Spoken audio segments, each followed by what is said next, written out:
It's a Saturday matinee matchup in Minnesota to close out a 5-game road trip for the Edmonton Oilers. And to preview the game and break it all down, we bring in 880 CHED's Cam Moon. You can hear him in the booth alongside Bob Stauffer on the Oilers Radio Network. And on Friday, Cam, we got the news. Tristan Jarry goes to IR. The Oilers call up Connor Ingram. So it appears it's going to be Calvin Pickard getting the start against the Minnesota Wild. Of course, there was no media availability on Friday, but I think that's a safe assumption. And Calvin Pickard, not an easy situation to come in Boston, and he fared very, very well. Well, he sure did, and it's a good thing. He comes in late in the second period. Bruins get a couple of really good chances before the end of the second. If they score there, it's a totally different game. Yes. But they don't. He makes a couple of big saves. I mean, fresh off the bench after sitting there for just about 2 periods. Yeah.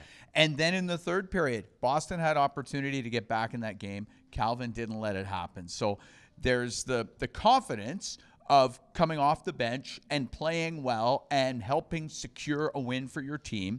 And that confidence that also permeates throughout the team of having your netminder having to do what he had to do in not the greatest of situations. Yeah.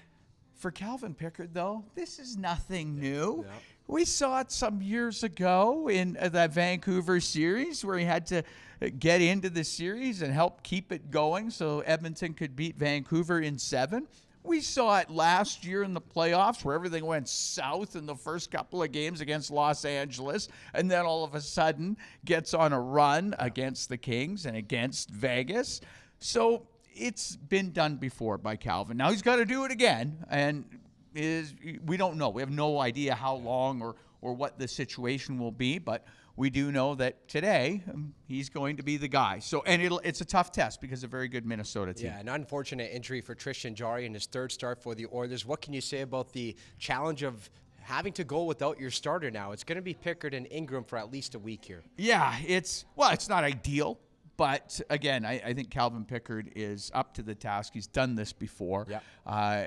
The Oilers, in some of the cases here this season, have, even if the net minding isn't, A+, have still outscored any sort of issues that they've had. Yeah.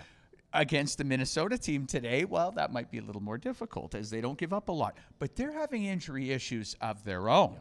Up to 7-8 players have been out, as I understand. Some are, day-to-day that could come back today. So they might get some players back. They're not getting them all back, but they're still winning games. So the Wild have been pulling it off with 6 straight wins coming into this.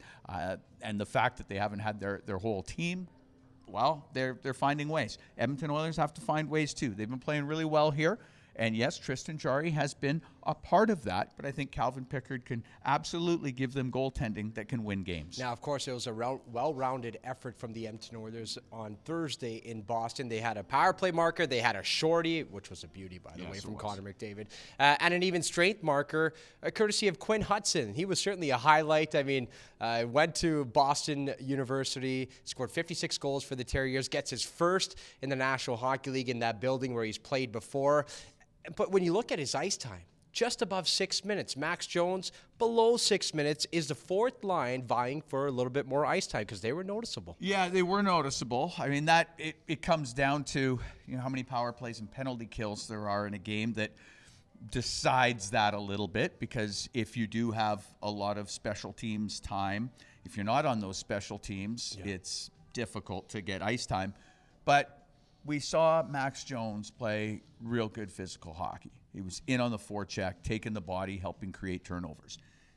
What we have seen from Quinn Hughes is he's got good hands. Yeah, he does. And it wasn't just the goal. I mean, the goal was nice. So you had to have good hands to make that happen. And it started with Jones putting it to the net. But there were other plays in the game, and I think in particular of coming through and coming over the blue line and just making plays, and you can tell he's good with the puck. Well, Cam, from one Quinn to another, much like how we've had to shift rooms during this game, Keys. Yes. That's how shifty Quinn Hughes is. I mean, 1 goal, 1 assist in 3 games so far with the Wild. He played over 32 minutes in that Thursday victory over the Columbus Blue Jackets. My question to you is, Does Quinn Hughes elevate the Minnesota Wild into the elite hockey teams in the National Hockey League with Hughes, Faber? Of course, you have Krill the Thrill, and one of the best goaltending duos in the National Hockey League. I think it does once they're all healthy. I mean, part of the reason Quinn Hughes played as much as he did the other night is they have injuries on the back end. So they didn't have a lot of choice. Yeah. There was going to be a lot of Hughes and Faber playing in that game.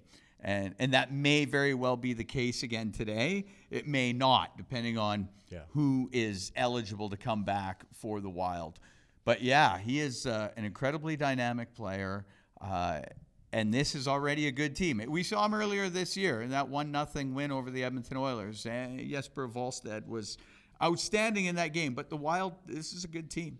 And now you look at that division, my word, between Minnesota and Colorado and Dallas. I mean, that is a real gauntlet to run. But he puts them up another notch. And they gave up plenty, but it was youth. They gave up a lot of youth. And Zeev Bouillon in particular, plus a first-round pick. And they gave up a fair bit. Yeah. But in the end, the best player came to the Minnesota Wild in that trade. And he is going to play a lot, and he is going to add so much to this team that, to me, they're right in the mix with Colorado and Dallas now. I don't know if you feel the same way, but to me, it was really a trade that benefited both clubs. Yes. Involved because of where the Vancouver Canucks are going as well. I'm going to put you on the spot. Where were you when you heard about the Quinn Hughes trade? Because we were in Toronto that day. Yes. Believe it or not, that was the same road trip. I was at, that's hard to believe, actually. I was at an event that evening. And there was a bunch of Oiler fans at it. And then, somebody saw it on Twitter and brought it up. And everybody was like, oh, wow, that's a pretty big deal. Yeah. I figured he would probably garner a ton of interest. I didn't think that deal was going to happen as quick as it did. Yeah. I thought that might be a little bit farther down the road before it happened. But Minnesota stepped up, made a really big offer, made one offer.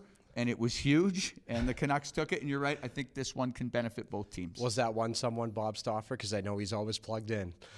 Well, yes. It was Bob Stauffer. Of course it was Bob Stauffer. Who saw it. Well, or it might have been Jack Michaels. It was one of those two. I was with those guys, and they were the ones that told the whole group. Well, it's Edmonton and Minnesota for the Oilers' 36th game of the season, wrapping up a 5-game road trip.